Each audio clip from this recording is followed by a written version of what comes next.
দর্শক, ঢাক ঢোল পিটিয়ে মহা সমারোহে সরকারের পৃষ্ঠপোষকতায় যে নতুন রাজনৈতিক দলটি আত্মপ্রকাশের কথা ছিল এবং যে দলের সাথে জড়িয়ে রয়েছে বাংলাদেশের ভবিষ্যৎ, মোটামুটি এটুকু আমরা বলতে পারি, সেই দলটি আত্মপ্রকাশের আগেই ভাঙনের মুখে। চরম বিরোধ দেখা দিয়েছে দলের অভ্যন্তরীণ পর্যায়ে একটি পদকে কেন্দ্র করে। এ বিষয়ে আমি নিজেও কথা বলেছি একদিন আগে আপনাদের সামনে, এবং সেটি পরবর্তীতে তুমুল আকার ধারণ করেছে যতটুকু জানিয়েছিলাম। এমনও আশঙ্কা দেখা দিয়েছে, এমনও অনেকে বলছেন যে পাল্টাপাল্টি দল ঘোষণা হতে পারে। আবার পাল্টাপাল্টি দল যাতে ঘোষণা না হতে পারে তার জন্য সরকারের উপদেষ্টা পদ কারো কারোর জন্য খুলে যেতে পারে।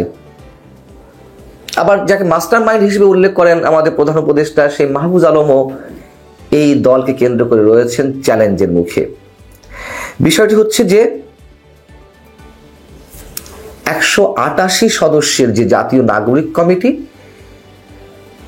যেটি নতুন দল হিসেবে সারা দেশে কাজ করছে, সেই কমিটির বৈঠক ডাকা হয়েছিল রবিবার তাদের কেন্দ্রীয় কার্যালয়ে এবং একই সঙ্গে বৈষম্য বিরোধী ছাত্র আন্দোলনের। যাই হোক, এখন এই জাতীয় নাগরিক কমিটি যে 188 সদস্য ছিলেন বা আছেন, তাদের মধ্যে সেখানে উপস্থিত ছিলেন 110 জন, অর্থাৎ একটি অংশ বয়কট করেছে এবং তারা আগামী 22শে ফেব্রুয়ারি, 24শে ফেব্রুয়ারি নতুন রাজনৈতিক দল আত্মপ্রকাশ করার কথা, 22শে ফেব্রুয়ারি তারা কেন্দ্রীয় শহীদ মিনারে একটি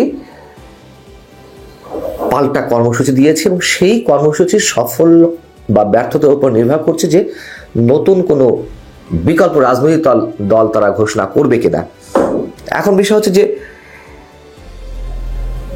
এটিতে তেমন কোনো সমস্যা ছিল না, এটিতে কে থাকবে তা পুরোপুরি মোটামুটি ঐকমত্যের ভিত্তিতে নির্ধারণ হয়ে গেছে। সরকারি তথ্য সম্প্রচার উপদেষ্টা নাহিদ ইসলাম তিনি থাকবেন আহ্বায়ক, কিন্তু বিপত্তিটা বেঁধেছে সদস্য সচিব পদ নিয়ে। সেখানে 4 জন এই পদের দাবিদার। একজন হচ্ছেন বর্তমান সদস্য সচিব জাতীয় নাগরিক কমিটি আক্তার হোসাইন, আরেকজন হচ্ছেন শিবিরের সাবেক সভাপতি, যিনি শেখ হাসিনার বিরুদ্ধে আন্দোলনের নেপথ্য থেকে তুমুল ভূমিকা পালন করেছেন, আলী আহসান জুনায়েদ। আর একজন হচ্ছে জাতীয় নাগরিক কমিটির বর্তমান সদস্য সচিব, বর্তমান আহ্বায়ক নাসরুদ্দিন পাটোয়ারি, আর আরেক সমন্বয়ক সার্জিস আলম। এখন মোটামুটি তুমুল যে প্রতিদ্বন্দ্বিতা তা শুরু হয়েছে। আক্তার হোসাইন, যিনি ছাত্র শক্তির নামে তার একটি প্ল্যাটফর্ম ছিল, সেই ছাত্র শক্তির নেতা এবং বর্তমান জাতীয় নাগরিক কমিটির সদস্য সচিব এবং ডাকসুর সাবেক সমাজসেবা সম্পাদক। যাই হোক, এখন বৈষম্য বিরোধী ছাত্র আন্দোলন তার যারা নেতা বা এর যারা নেতৃত্বে ছিলেন শেখ হাসিনার বিরুদ্ধে আন্দোলনে, তারা আবার অধিকাংশ ছিলেন ছাত্র শক্তিতে, এই আক্তার হোসেনের নেতৃত্বে ছিলেন। আবার এই আন্দোলনের শিবিরে একটি ভয়ঙ্কর ভূমিকা ছিল, তুমুল ভূমিকা ছিল শিবিরের বর্তমান অনেক নেতাকর্মীর সঙ্গে সঙ্গে সাবেক নেতাদেরও একটি অংশ প্রত্যক্ষভাবে জড়িত ছিলেন আওয়ামী লীগ সরকার পতনের আন্দোলনে। অতএব শিবিরের নেতারা বলছেন যে তারা তাদের ন্যায্য হিস্সাটি চান।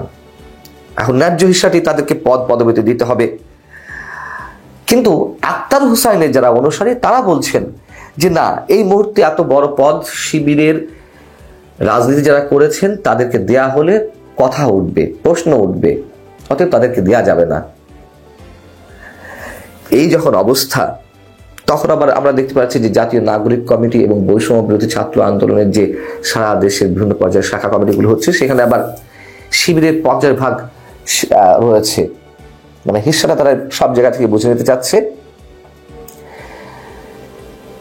এই জায়গা থেকে এসে কি করবে?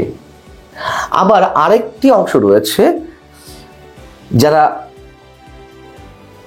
আমাদের প্রধান উপদেষ্টার ভাষ্য অনুযায়ী, যিনি মাস্টার মাইন্ড মাহফুজ আলম, উপদেষ্টা মাহফুজ আলমের অনুসারী, তারা চাইছেন মাহফুজ আলমের যিনি ছোট ভাই, বড় ভাই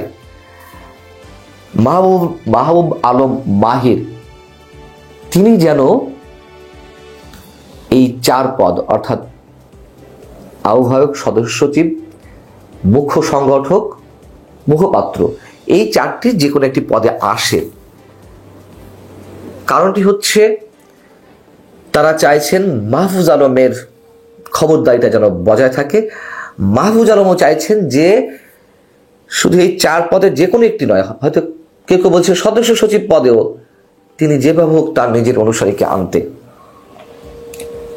যাতে আগামী দিনে যে রাজনৈতিক দলটি আসতে যাচ্ছে বা সম্ভাবনা রয়েছে, আমরা এখনো বলবো যেভাবেই আসুক না কেন, যে মাত্রায় আসুক না কেন, তাতে তার কর্তৃত্বটা বজায় থাকে। এই জায়গা থেকে এখন অনেকে প্রশ্ন করছেন, যদি তার যে বড় ভাই মাহবুব আলম মাহির, যিনি ছাত্র দলের রাজনীতির সঙ্গে জড়িত ছিলেন, তিনি যদি কোথাও স্থান না পান, অর্থাৎ এর মধ্যে মুখ্য সংগঠক হিসেবেও অনেকটা নিশ্চিত হয়ে গেছে সার্জিস আলমের নাম। আমি গতকাল বলেছিলাম যে সদস্য সচিব হয়তো তিনি থাকতে পারবেন না, অর্থাৎ আউট হওয়ার পথে। তাকে মোটামুটি মুখ্য সংগঠকের দায়িত্ব দেওয়া হতে যাচ্ছে, আর মুখপাত্র হিসেবে আনা হতে যাচ্ছে হাসনাত আব্দুল্লাহকে। এই অবস্থায় মাহবুব আলম মাহিরকে কোথায় রাখা হবে সেটি নিয়ে একটা টানাপোড়েনের সৃষ্টি হয়েছে। মাহফুজ আলমের যে মাস্টার মাইন্ড, তার যে ব্লুপ্রিন্ট, তার যে কর্তৃত্ব, সেটি কি তাহলে চ্যালেঞ্জের মুখে পড়বে? তিনি কি হেরে যাবেন? এই প্রশ্নও উঠছে। আবার পাল্টাপাল্টি, যেহেতু পাল্টাপাল্টি মানে তারা নিজেরাই, আলী হাসান জুনায়েদের অনুসারীরা বা তার নেতৃত্বে যে কর্মসূচি ঘোষণা করা হয়েছে 22 ফেব্রুয়ারিতে কেন্দ্রীয় শহীদ মিনারে, এটি দমাতে বা এই বিরোধ নিষ্পত্তির জন্য বিকল্প কি হতে পারে? এমনিতেই তো আমরা জানি যে 3জন ছাত্র প্রতিনিধি উপদেষ্টা হিসেবে বর্তমান সরকার রয়েছেন, পাল্টা একটি গ্রুপ দাঁড়িয়ে গেছে। তারা বলছেন যে কেন এই 3জনই যাবে, অন্য কেউ যেতে পারেনি কেন, বা শিবির যারা করতো তারা কেন উপদেষ্টা পদে আসেনি। আবার নারীদেরকে বঞ্চিত করা হয়েছে, কোনো নারী প্রতিনিধিত্ব নেই। আবার ঢাকা বিশ্ববিদ্যালয় ভার্সেস বেসরকারি বিশ্ববিদ্যালয়ের একটা অবস্থান রয়েছে। বেসরকারি বিশ্ববিদ্যালয়ের যারা আন্দোলনে নেতৃত্বে ছিলেন, জীবনের ঝুঁকি নিয়ে যারা কাজ করেছেন, অধিক মাত্রায় প্রাণহানি ঘটেছে তাদের মধ্য থেকে, তারা কেন লাইমলাইটে নেই? এসব নানান হিসাব নিকাশ থেকে দ্বন্দ্ব যে প্রকাট আকার ধারণ করবে, এটি নিশ্চয়ই আমার ভিডিও যারা নিয়মিত দেখেন আমি অনেক আগে থেকেই বলে আসছি, এবং তার একটা চূড়ান্ত রূপ আমরা দেখতে পাচ্ছি।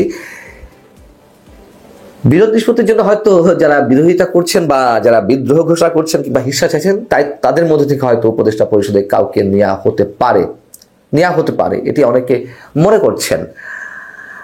আর যদি না নেওয়া হয়ে থাকে, তাহলে আগামী দিনে যে রাজনীতি, সরকার পরিচালনা ব্যবস্থা, সেখানে ডক্টর মোহাম্মদ ইউনূস কিভাবে সামাল দেবেন? এমনিতে আমরা জানি জামাত এবং বর্তমান যে ছাত্র সমন্বয়ক, তাদের একটি ভয়ঙ্কর ভূমিকা রয়েছে বর্তমান সরকারের উপরে, তারাই সরকার পরিচালনা করছে বলে আমরা জানি। তাহলে এখন পাল্টাপাল্টি দুটো কমিটি মানে দল এলে, সেই 2 দলকে কিভাবে ডক্টর ইউনূস সামাল দিবেন? বা তাদের যে বিভিন্ন ধরনের দাবি দেওয়া,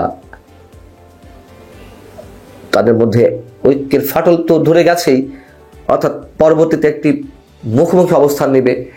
সেই জায়গাগুলো সরকার কিভাবে নিয়ন্ত্রণ করবে, সেটি এখন আলোচনার বিষয়।